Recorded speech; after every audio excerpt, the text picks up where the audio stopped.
Christmas and a Happy New Year. The Chennai Silks. Let the celebrations begin. விடுதலை சிறுத்தைகள் கட்சியிலிருந்து விலகுவதாக ஆதவ் அர்ஜுனா அறிவித்துள்ளார். ஏற்கனவே 6 மாதங்கள் சஸ்பெண்ட் செய்யப்பட்டிருந்த நிலையில் முழுமையாக விலகுவதாக தற்போது அறிவித்துள்ளார். இது தொடர்பாக விசிக தலைவர் திருமாவளவனுக்கு அவர் எழுதியுள்ள கடிதத்தில், நான் என்றும் மதிக்கும் அன்பு தலைவருக்கு வணக்கம். விடுதலை சிறுத்தைகள் கட்சியினுடைய வியூக வகுப்பாளராக பணியாற்ற தொடங்கி கட்சியின் அடிப்படை உறுப்பினராக இணைந்தேன். தங்களுடைய சீரிய எண்ணத்தின் பால் எனக்கு துணை பொதுச் செயலாளர் பதவி கொடுத்தீர்கள். அந்த பொறுப்புகளோடு கடந்த 2 ஆண்டுகளாக அர்ப்பணிப்புடன் கட்சி பணியாற்றினேன்.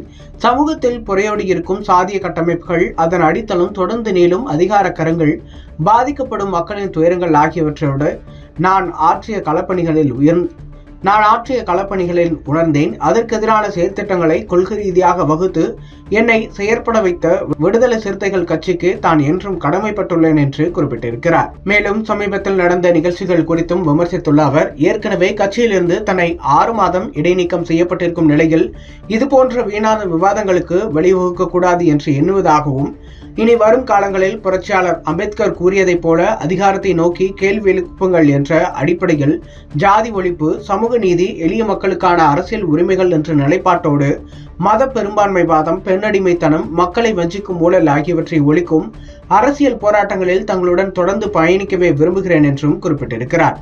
எனவே என்னை பற்றிய தேவையற்ற விவாதங்கள் பொதுவெளியில் தொடராமல் இருக்க வேண்டும் என்ற நோக்கில் விடுதலை சிறுத்தைகள் கட்சியிலிருந்து தன்னை முழுமையாக விடுவித்துக் கொள்வதாக முடிவெடுத்திருப்பதாக அவர் குறிப்பிட்டிருக்கிறார்.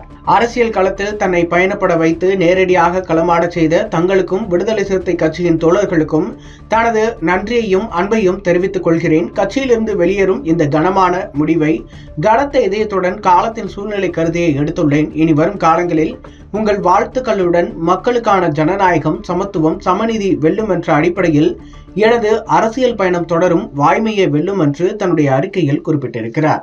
Merry Christmas and a Happy New Year. The Chennai Silks. Let the celebrations begin.